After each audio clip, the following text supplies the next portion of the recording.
उदास राजकुमारी की कहानी।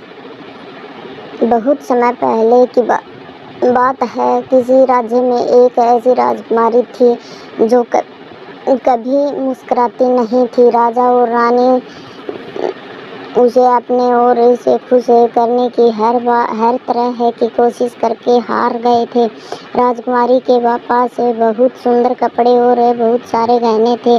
दरबार के मस्खरे अपनी हरकतों व चुटकुलों से उसे हंसाने की कोशिश करते, पर राजकुमारी की मुस्कान न जाने कहाँ खो गई थी।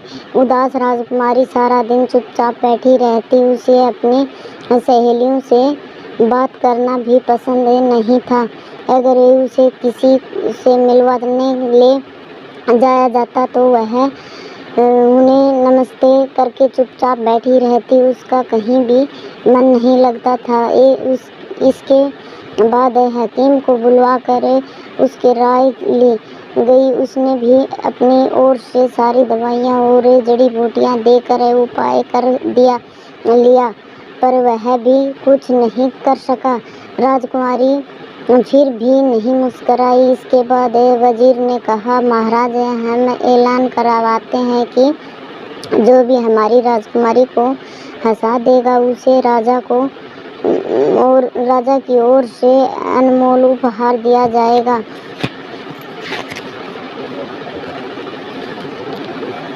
मेरे राज्य में सबसे ज्यादा अनमोल तो मेरी बेटी ही है। राजा ने ऐसा सोचा। राजा ने ऐसा ऐलान कर दिया, जो भी मेरी बेटी की कोई खोई मुस्कान वापस लाएगा, मैं उसे ही अपनी बेटी का विवाह कर दूंगा। यह सुनकर चारों ओर हलचल मच गई। दूर दूर तक यह खबर आग की तरह फैल गई। बाजीगर, जोकर, जादूगर, अमीर, गरीब और भिखारी सभी राजकुमारी से विवाह करने के बारे में सोचने लगे। जब राजकुमारी की मुस्कान वापस लाने के उपाय तलाशने में लग गए,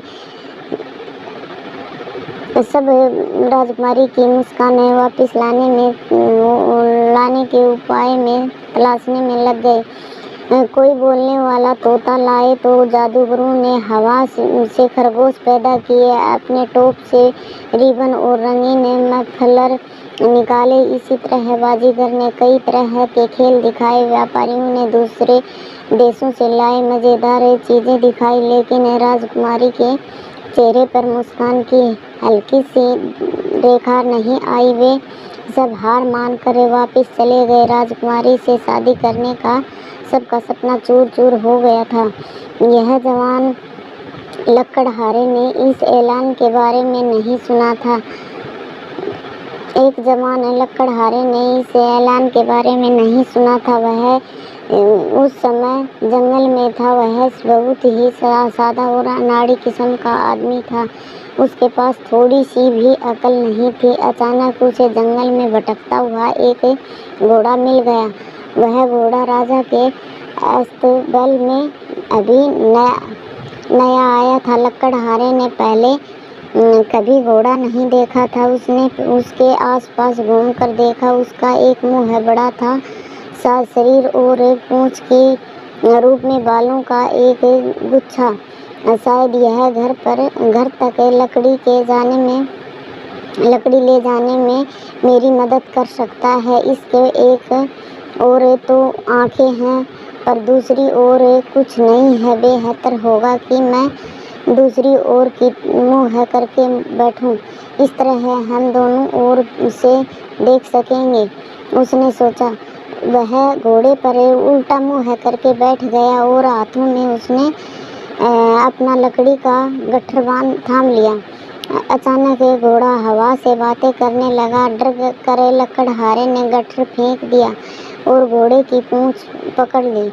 वह अंधाधुंध अपने अस्तबल की ओर भागा।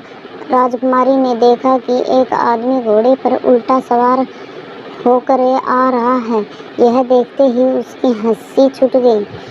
उसे वह सीधा सा आदमी बहुत अच्छा लगा। राजा और रानी की खुशी का ठिकाना नहीं रहा। लकड़हारे को बुलवाया गया और शाबाशी दी गई। वह बहुत खुश हुआ, लेकिन उसे यह समझ नहीं आया कि राजा ने अपनी बेटी का विवाह उससे क्यों कर दिया था। धन्यवाद।